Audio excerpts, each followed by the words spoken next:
வணக்கம், welcome to easy English channel. Easy English சேனலில் இன்றைக்கி நம்ம ஹியர் ஆஃப்டர், ஹியர் பிஃபோர் இதை வச்சு எப்படி சென்டென்ஸில் பேசலாம் அப்படிங்கிறது தான் இந்த வீடியோவில் பார்க்க போகிறோம்.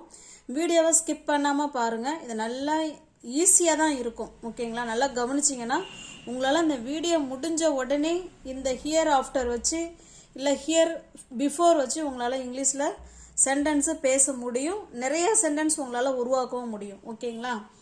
Here after,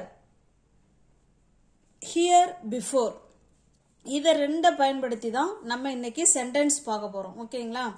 here after first, அதுக்கப்புறமா சப்ஜெக்ட், அப்புறமா வில், அதுக்கப்புறம் வேர்ப் 1. இதுதாங்க அதனுடைய ஸ்ட்ரக்சர். ஹியர் ஆஃப்டர், அப்புறம் சப்ஜெக்ட், எனி சப்ஜெக்ட், எந்த சப்ஜெக்ட் வேணாலும் இருக்கலாம். அதுக்கு அடுத்தது வில், அப்புறமா வேர்ப் 1. ஹியர் பிஃபோர் அப்படின்னா here before subject plus verb 2 வரும். நல்லா கவனிங்க. ஹியர் பிஃபோர் அப்படிங்கிறது இதற்கு முன்னாடி அப்படின்னு அர்த்தம். இதற்கு முன்பு இல்லை முன்னாடி அப்படின்னு அர்த்தம். என்ன வேணாலும் சொல்லிக்கோங்க, ஓகேங்களா? அப்போ இதற்கு முன்பு அப்படின்னா என்ன அர்த்தம்?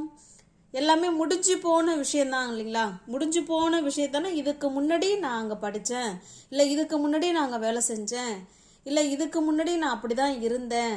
அப்போ இது எல்லாமே முடிஞ்சு போனது. ஹியர் பிஃபோர்னா இதுக்கு முன்னாடி அப்படின்னு அர்த்தம். அப்போ வேர்ப் 2 தான் வரணும். இங்கே பாருங்கள், ஹியர் ஆஃப்டர் அப்படின்னா இதுக்கப்புறமா.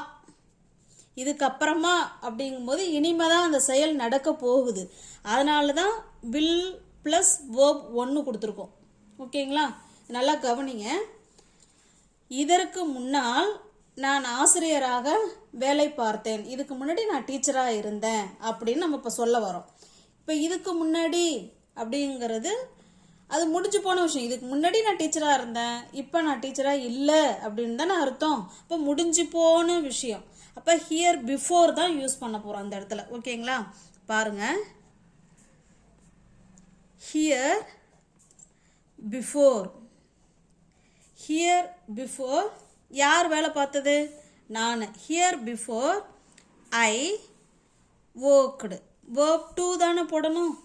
Worked, work, work, worked.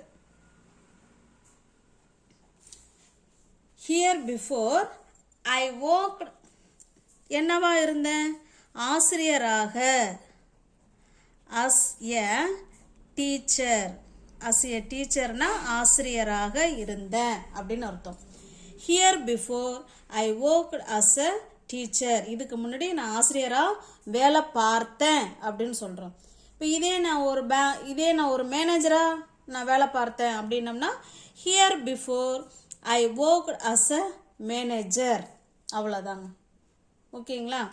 அடுத்ததாக பாருங்கள், இதற்கு முன்னால் அவன் ஒரு மளிகை கடையில் வேலை செஞ்சான். இதுக்கு முன்னாடி அவன் எந்த கடையில் வேலை செஞ்சான்? ஒரு மளிகை கடையில் வேலை செஞ்சான் அப்படின்னு சொல்கிறோம். இதற்கு முன்னால் ஹியர் பிஃபோர். ஹியர் பிஃபோர் அப்படின்னா இதுக்கு முன்னாடி அவன் எங்கே வேலை செஞ்சான்? அவன். சப்ஜெக்ட் போடணுங்களா? Here before he. அவன் வேலை பார்த்தான், வேலை செஞ்சான்னு சொல்கிறான். He worked. He worked. எங்கே வேலை பார்த்தான்? At grocery shop. Grocery shop. Grocery ஷாப்னா மளிகை கடைங்க. கிராசரி ஷாப் அப்படிங்கிறது மளிகை கடை. Here before he worked at, a கூட சேர்த்துக்கலாம், அட் ஏ கிராசரி ஷாப். அவன் ஒரு மளிகை கடையில் வேலை செஞ்சான் அப்படின்னு சொல்கிறோம், ஓகேங்களா? இல்லை பொதுவாகவே அவன் நிறைய மளிகை கடையில் வேலை பார்த்துருக்கலாம், பொதுவாகவே அவன் மளிகை கடையில் வேலை பார்த்தான் அப்படின்னு சொல்லணும். அப்படின்னா here before he worked at grocery ஷாப்ஸ்ன்னு சொல்லணும். இந்த இடத்துல போடாமல் ஷாப்ஸ்ன்னு சொல்லிக்கணும். இல்லை அவன் ஒரு மளிகை கடையில் தான் அவன் வேலை பார்த்தான் அப்படின்னு நம்ம சொல்லணும்னா here before he worked at a grocery shop. ஓகேங்களா? ஹியர் பிஃபோர்னா இதுக்கு முன்னாடி அப்படின்னு அர்த்தம். ஹியர் பிஃபோர் கொடுத்துட்டு ஹியர் பிஃபோர் ப்ளஸ் சப்ஜெக்ட், அடுத்தது verb to. எந்த சப்ஜெக்ட் வந்தாலும் verb to தான் பயன்படுத்த போகிறோம். ஏன்னா ஹியர் பிஃபோர்னா இதுக்கு முன்னாடியே பற்றி தான் பேச போகிறோம். அது எல்லாம் முடிஞ்சு போன விஷயங்கிறதுனால தான் verb to பயன்படுத்துகிறோம். ஓகேங்களா? இந்த ஸ்ட்ரக்சரை நல்லா மனசில் பதிய வச்சுக்கிட்டிங்கன்னா உங்களால் எவ்வளோ சென்டென்ஸ் வேணாலும் பேச முடியும், எழுதவும் முடியும். நெக்ஸ்ட் பாருங்க. இதற்கு முன்னால் நான் காஃபி குடித்தேன். இதுக்கு முன்னாடிலாம் நான் காஃபி குடித்தேன், இப்போலாம் குடிக்கிறது இல்லைன்னு சொல்ல வரோம். அவ்வளோதான். இதுக்கு முன்னாடி நான் காஃபி குடித்தேன். இதை எப்படி சொல்லலாம்? இதுக்கு முன்னாடி காஃபி குடித்தேன் அப்படின்னா இனிமேல் குடிக்கலாம் குடிக்காமலே இருக்கான், நமக்கு அதை பற்றி மேட்ரு இல்லை. இதுக்கு முன்னாடி நான் காஃபி குடித்தேன் எப்படி சொல்லலாம்? ஹியர் பிஃபோர், ஹியர் பிஃபோர் இதுக்கு முன்னாடி நான் சப்ஜெக்ட் வருதுங்களா, இதற்கு முன்னாடி ஐ குடிச்சேங்கிறது பாஸ்ட் டென்ஸில் இருக்கு. ட்ரிங்க், ட்ராங்க், ட்ரங்க்குங்க. ட்ராங்க், ஐ ட்ராங்க் காஃபி, அவ்வளோதாங்க. Here before I drank coffee, இதுக்கு முன்னாடி நான் காஃபி குடித்தேன் அப்படின்னு அர்த்தம். அடுத்ததாக பாருங்கள். இது பாருங்கள், உங்களுக்கு நல்லாவே இது தெரியும். எல்லா சென்டென்ஸுமே ஃபஸ்ட்டு ஹியர் ஆஃப்டர், அதுக்கப்புறமா சப்ஜெக்டு, அதுக்கப்புறமா verb to வந்திருக்குங்களா? இதே மாதிரி தான் எல்லா சென்டென்ஸும் நம்ம எழுதியிருக்கிறோம். அதுபடி தான் நம்ம பேசணும். ஓகேங்களா? இதற்கு முன்னால் அவன் இரவு 11 மணிக்கு தூங்கினான். இதுக்கு முன்னாடி அவன் 11 மணிக்கு தூங்கினான் அப்படின்னு சொல்கிறோம். இதை எப்படி சொல்லலாம்? Here before. உங்களுக்கு ஆன்சர் தெரிஞ்சிச்சுன்னா, ஏன்னா நம்ம ஒரு சில சென்டென்ஸ் பார்த்துட்டோம்னா மற்ற எல்லா சென்டென்ஸும் இதே மாதிரி தாங்க வரும். உங்களுக்கு ஆன்சர் தெரிஞ்சதுன்னா கமெண்ட் பாக்ஸில் கமெண்ட் பண்ணுங்க. ஹியர் பிஃபோர் தூங்குனது யாரு? அவன். He slept. ஸ்லப்ட் இதுதான் verb toங்க. He slept at 11 PM. இதுக்கு முன்னாடி அவன் 11 மணிக்கு தூங்குவான் இல்லை தூங்கினான் அப்படின்னு சொல்கிறோம். Here before he slept at 11 PM. அடுத்ததாக பாருங்க. இதற்கு முன் நான் இந்த தவறை செய்தேன். இதுக்கு முன்னாடி நான் அந்த தப்பை செஞ்சுருக்கேன் அப்படின்னு சொல்ல வரோம். இப்போ பாருங்கள், சொல்லுங்கள், ஆன்சர் சொல்லுங்கள், சொல்லிக்கிட்டே வாங்க. ஹியர் நீங்கள் அப்படியே மனசுக்குள்ளே வேணாலும் சொல்லலாம். நீங்கள் சொல்கிற ஆன்சரும் நான் எழுதுகிற ஆன்சரும் ஒன்றா இருக்கான்னு பார்த்துக்கோங்க. ஹியர் பிஃபோர் யார் செஞ்சது? நான். ஹியர் பிஃபோர் ஐ செய்தேன். டிட்டுங்க. I did, do, did, done. இந்த வேர்ப்லாம் நம்ம படித்து வச்சுக்கணுங்க. ஓகேங்களா? இந்த வேர்ப் டூவை தான் நம்ம பயன்படுத்துகிறோம். ஐ டிட் திஸ் மிஸ்டேக், இந்த தவறு. திஸ் மிஸ்டேக், நான் இந்த தவறை செய்தேன் அப்படின்னு சொல்கிறோம். ஓகேங்களா? Here before I did this மிஸ்டேக்னா இதுக்கு முன்னாடி நான் அந்த தவறை செய்தேன் அப்படின்னு சொல்கிறோம். இதற்கு முன் நானும் என் நண்பர்களும் சினிமாவுக்கு போவோம். இதுக்கு முன்னாடிலாம் நானும் என்னோட ஃப்ரெண்ட்ஸுங்கெல்லாம் சினிமாவுக்கு போவோம் அப்படின்னு சொல்கிறோம். பாருங்க, இதற்கு முன். Here before. ஓகேங்களா? தமிழில் பாருங்கள், ஃபஸ்ட்டு நம்ம தமிழில் சொல்லும்போது நானும் அப்புறமா என் நண்பர்களும் சொல்லுவோம். அதையே நம்ம இங்கிலீஷில் எழுதும்போது என் நண்பர்களை ஃபஸ்ட்டு சொல்லணுங்க, அப்புறமா தான் நம்மளை சொல்லணும். ஓகேங்களா? அப்போ ஹியர் பிஃபோர் மை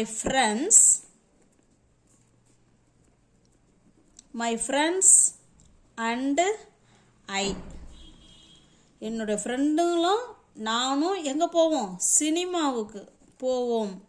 வெண்ட். ஓகேங்களா? I went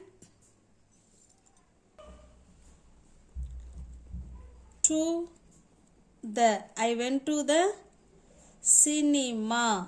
I went to the cinema. தமிழில் நானும் என் நண்பர்களும் தான் சொல்லுவோம். ஆனால் இங்கிலீஷில் நம்ம சொல்லும்போது நம்மளை ரெண்டாவதாக சொல்லணுங்க, நம்ம ஃப்ரெண்டுங்களை ஃபஸ்ட்டு சொல்லிடணும். Here before my friends and I went to the cinema. நானும் என்னுடைய நண்பர்களும் சினிமாவுக்கு போவோம் அப்படின்னு சொல்லியிருக்கோம். இதற்கு முன் நாங்கள் சென்னையில் தான் வசித்தோம். இதுக்கு முன்னாடி நாங்கள் சென்னையில் தான் குடியிருந்தோம் அப்படின்னு சொல்கிறோம். பாருங்கள், ஹியர் பிஃபோர். உங்களுக்கு ஆன்சர் தெரிஞ்சிச்சுன்னா நீங்கள் கமெண்ட் பாக்ஸில் கமெண்ட் பண்ணிகிட்டே வாங்க. Here before. அடுத்தது என்ன போடணுங்க? சப்ஜெக்ட். இதில் யார் சப்ஜெக்ட்? நாங்கள். வி. வசித்தோம். லிவ், லிவ்டு, லிவ்டுங்க. இந்த வேர்ப்லாம் நம்ம மனப்பாடம் பண்ணிக்கணுங்க. Live, lived, lived. இந்த லிவ்டு இதை தான் நம்ம அங்கே எழுத போகிறோம். வேர்ப் 2 தான் எழுத போகிறோம். Here before we lived. எங்கே வசித்தோம்? சென்னையில். இன் சென்னை. அவ்வளோதாங்க. ஈஸியாக இருக்குங்களா? சேனல் பிடிச்சிருக்குன்னா சப்ஸ்கிரைப் பண்ணிக்கோங்க, லைக் பண்ணுங்கள், கமெண்ட் பண்ணுங்கள். Here before we lived in Chennai. இதுக்கு முன்னாடி நாங்கள் சென்னையில் வசித்தோம் அப்படின்னு சொல்கிறோம். அடுத்ததாக பாருங்கள், இதற்கு முன் என்கிட்ட 2 பைக் இருந்துச்சு அப்படின்னு சொல்கிறோம். இதுக்கு முன்னாடி என்கிட்ட 2 பைக் இருந்துச்சு, இல்லை நான் வச்சுருந்தேன் அப்படின்னு சொல்ல வரோம். எப்படி சொல்லலாம்? ஹியர் பிஃபோர் யாருக்கிட்ட இருந்தது? என்கிட்ட தான். ஹியர் பிஃபோர் ஐ, இது பாருங்க, ஹாவ். ஹாவ், ஹேஸ் வந்து ப்ரெசன்ட் டென்ஸுக்கு வரும். இது ரெண்டுக்குமே சேர்த்து பாஸ்ட் டென்ஸில் என்னங்க வரும்? ஹேடு தான். ஹாவ், ஹேஸ்னா வச்சிருக்கேன் அப்படின்னு அர்த்தம். ஹேடுனா வச்சிருந்தேன் அப்படின்னு அர்த்தம். அப்போ பிஃபோர் ஐ ஹேட், இதுக்கு முன்னாடி நான் வச்சிருந்தேன். என்ன வச்சிருந்தேன்? 2 பைக்கு. அப்போ 2 பைக்ஸ். அவ்வளோதாங்க. Here before I had 2 bikes. இதுக்கு முன்னாடி நான் 2 பைக்கு வச்சுருந்தேன். இதே நான் இதுக்கு முன்னாடி 2 கார் வச்சுருந்தேன்னா இந்த இடத்துல கார்ஸ்ன்னு போட்டுக்கணும். Here before I had 2 cars. இல்லை நான் 4 கார் வச்சுருந்தேன் அப்படின்னா 4 கார்ஸ். அவ்வளோதாங்க. இதற்கு முன் நான் பஸ்ஸில் வேலைக்கு போனேன். இதுக்கு முன்னாடி நான் பஸ்ஸில் தான் என்ன பண்ணியிருக்கேன்? வேலைக்கு போனேன் அப்படின்னு சொல்ல வரோம். ஓகேங்களா? இதை எப்படி சொல்லலாம்? Here before, here before. அடுத்தது என்ன வரணுங்க? சப்ஜெக்ட் வரணும். யாரு? நான். ஹியர் பிஃபோர் வேலைக்கு போனது, சென்றேன். I went. எங்க? வேலைக்கு. I went to work. எப்படி? பஸ்ஸில். By bus. அவ்வளோதாங்க. Here before I went to work by bus. இதுக்கு முன்னாடி நான் பஸ்ஸில் தான் வேலைக்கு போனேன் அப்படின்னு சொல்கிறோம். அடுத்ததாக பாருங்கள், இதற்கு முன் நான் ஞாயிற்றுக்கிழமைகளில் கதை புக்கு படித்தேன், இல்லை படிப்பேன் அப்படின்னு அர்த்தம். இதுக்கு முன்னாடி நான் கதை புக்கு, ஞாயிற்றுக்கிழமைனா கதை புக்கு படிப்பேன். எப்படி சொல்லலாம்? Here before,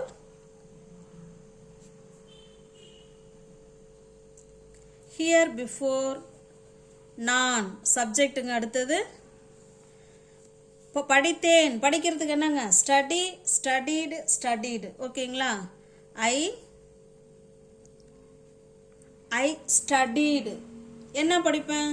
story book. I studied story books. I studied story books. எப்போ? ஞாயிற்றுக்கிழமைகளில் நான் என்ன பண்ணுவேன்? ஸ்டோரி புக்கு படிப்பேன். On Sundays. அவ்வளோதாங்க.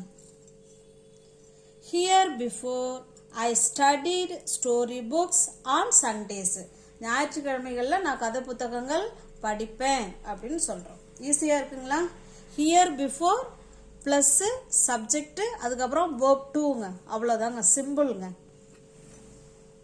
நெக்ஸ்ட்டு பாருங்கள், ஹியர் ஆஃப்டர் பயன்படுத்த போகிறோம். என்னங்க பயன்படுத்த போகிறோம்? Here after. ஹியர் ஆஃப்டர் பாருங்க, ஹியர் ஆஃப்டர் சொல்லிட்டு அதுக்கு பக்கத்தில் சப்ஜெக்டு. ஏன்னா இது இனிமே தான் நடக்க போகுது. இனிமே ஹியர் ஆஃப்டர் அப்படின்னா இனிமேல் அப்படின்னு அர்த்தம். இங்கே பாருங்க, இனிமேல். இப்போ இனிமேல்னா என்ன போடணுங்க? கட்டாயமா வில் ப்ளஸ் வேர்ப் 1 போட்டு எழுத போகிறோம். ஓகேங்களா? கிளியராக இருக்குங்களா? ஹியர் ஆஃப்டர் பயன்படுத்தணும்னா சப்ஜெக்ட், எனி சப்ஜெக்ட், எந்த சப்ஜெக்ட் வந்தாலும் அவங்க கூட வில் போட்டு வேர்ப் 1 ஆட் பண்ண போகிறோம். இப்போ பாருங்க, நான் இனிமே கவனமாக இருப்பேன். நான் இனிமே என்ன பண்ணுவேன்? கவனமாக இருப்பேன்னு சொல்கிறோம். ஹியர் ஆஃப்டர்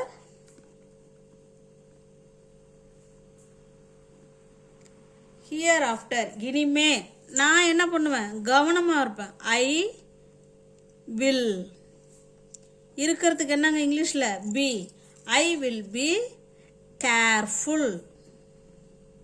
நான் இனிமே கவனமாக இருப்பேன். Here after I will be careful. நான் இனிமே ஐஸ்கிரீம் சாப்பிடுவேன். நான் இனிமே ஐஸ்கிரீமு சாப்பிடுவேன். இதை எப்படி சொல்லலாம்? Here after here after I subject, அது பக்கத்தில் என்ன வருங்க? கட்டாயமாக வில் வரணும். ஏன் வில் போடுறோம்? இனிமே தான் அந்த செயல் நடக்க போகுது, அதனால தான் வில் சேர்க்குறோம். Here after I will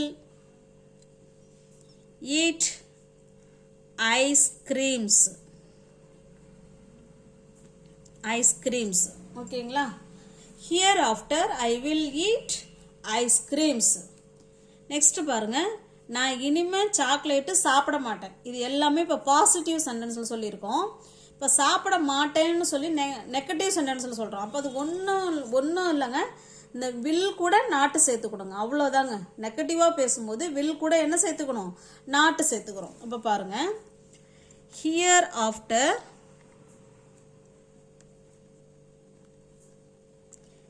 after I will. இந்த வில்லுக்கு பக்கத்தில் தான் என்ன சேர்க்குறோங்க? நாட்டு சேர்த்துக்கிறோம், அவ்வளோதாங்க. நாட்டு சேர்த்து எப்போதும் போல் வேர்பு 1 தான் இந்த இடத்துல யூஸ் பண்ண போகிறோம். சாக்லேட்டு சாப்பிட மாட்டேன். I will not eat chocolates. அவ்வளோதாங்க, chocolates. Here after I will not eat chocolates. இந்த வில்லும் நாட்டும் சேர்ந்து தான் நம்ம ஓன்ட்டுன்னு சொல்லுவோம். ஓகேங்களா? அப்போ இப்படி சொல்லிக்கலாம், here after I won't eat chocolates. நான் இனிமேல் சாக்லேட்டு சாப்பிட மாட்டேன் அப்படின்னு சொல்கிறோம். ஓகேங்களா?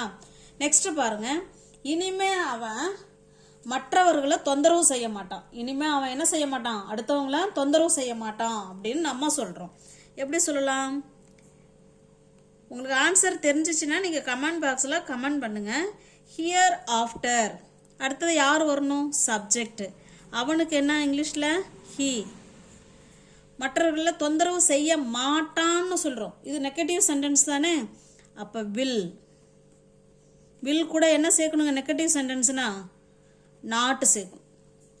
Here after he will not disturb. தொந்தரவுக்கு என்னங்க இங்கிலீஷில்? டிஸ்டர்ப். Disturb to others. மற்றவர்களை தொந்தரவு செய்ய மாட்டான். Disturb to others. Here after பாருங்க, இங்கேயுமே வில் நாட்டையும் சேர்த்து நம்ம ஓன்ட்டுன்னு பேசினோம்னா நம்ம கொஞ்சம் ஈஸியாக இருக்கும்.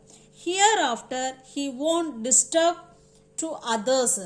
மற்றவர்களுக்கு அவன் தொந்தரவு கொடுக்க மாட்டான், அவன் செய்ய மாட்டான் அப்படின்னு அர்த்தம். ஓகேங்களா? பாசிட்டிவ் சென்டென்ஸாக இருந்தால் வில் மட்டும் சேர்த்துக்கோங்க.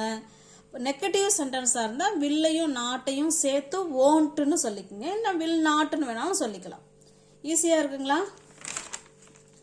அடுத்தது பாருங்க, நான் இனிமே என் மகனுக்காக சமைப்பேன். நான் இனிமே என் பையனுக்காக சமைப்பேன் அப்படின்னு சொல்ல வரோம். எப்படி சொல்லலாம்? ஹியர் ஆஃப்டர் நம்ம வந்து இதில் யார் சப்ஜெக்டு? நான் தான். ஐக்கு பக்கத்தில் என்ன வரணுங்க? வில். சமைப்பேன்னு தான் சொல்லியிருக்கோம், அதனால் இங்கே நாட்டு வர வேண்டாம். I will cook. நான் இனிமே சமைப்பேன். யாருக்காக? என் மகனுக்காக. For my son. Here after I will cook for my son. என் மகனுக்காக நான் சமைப்பேன் அப்படின்னு சொல்கிறோம். இதையே நெகட்டிவாக சொல்லணும். எப்படி சொல்லலாம்? Here after I won't cook for my son. என் பையனுக்காக நான் இனிமேல் சமைக்க மாட்டேன் அப்படின்னு சொல்லலாம். இதே சென்டென்ஸை பாசிட்டிவாகவும் சொல்லலாம், நெகட்டிவாகவும் சொல்லலாம். நான் இனிமே ஆரோக்கியமான உணவை தான் நான் சாப்பிட போகிறேன். இனிமேல் நான் நல்ல ஹெல்த்தியான ஃபுட்டை தான் என்ன பண்ண போகிறேன்? சாப்பிட போகிறேன்.